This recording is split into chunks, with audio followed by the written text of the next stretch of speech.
pense que celui-ci est assez simple. Hop. Ah oui, donc il y a toutes les générations sauf la dernière, donc il n'y a pas les Pokémon de Galar.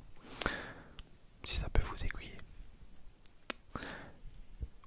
On dit de lui qu'il se baigne dans la lave pour soigner ses blessures. Comment s'appelle ce Pokémon? On dit de lui qu'il se baigne dans la lave pour soigner ses blessures. Comment s'appelle ce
11e question. De type sol et vol, ce Pokémon est surnommé le dieu des moissons. Sous cette forme, il est entouré d'un nuage. De type sol et vol, ce Pokémon est surnommé le dieu des moissons. Sous cette forme, il est entouré d'un nuage. De type sol et vol, ce Pokémon est surnommé le dieu des moissons.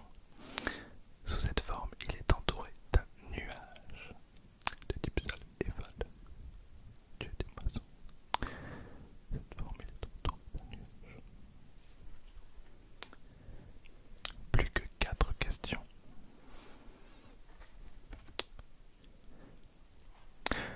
Originaire de Kalos, ce Pokémon Annihilation peut absorber l'énergie vitale d'autrui. Comment s'appelle-t-il? Originaire de Kalos, ce Pokémon Annihilation peut absorber l'énergie vitale d'autrui. Comment s'appelle-t-il? Originaire de Kalos, Pokémon Annihilation peut absorber l'énergie vitale d'autrui. Question 13. Ce Pokémon serait l'incarnation de la Terre. Il possède le talent Sèche-Rêche. Ce Pokémon serait l'incarnation de la Terre. Il possède le talent Sèche-Rêche. Ce Pokémon serait l'incarnation de la Terre. Il possède le talent Sèche-Rêche.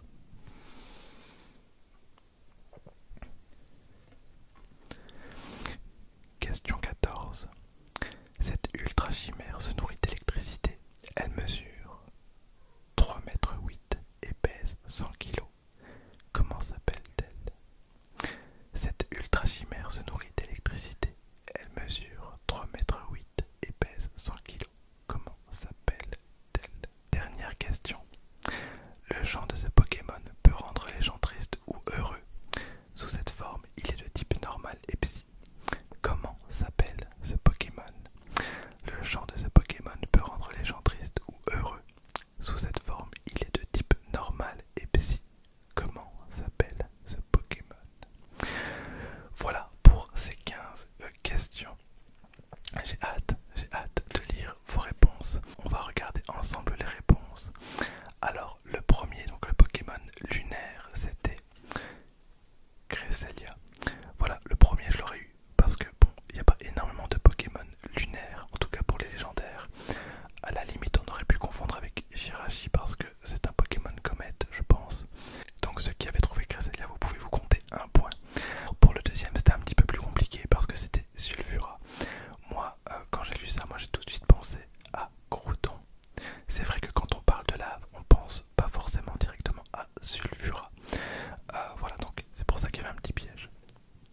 Ensuite, il s'agissait donc de Zygarde, mais dans sa forme 10%. Voilà, je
Reshiram,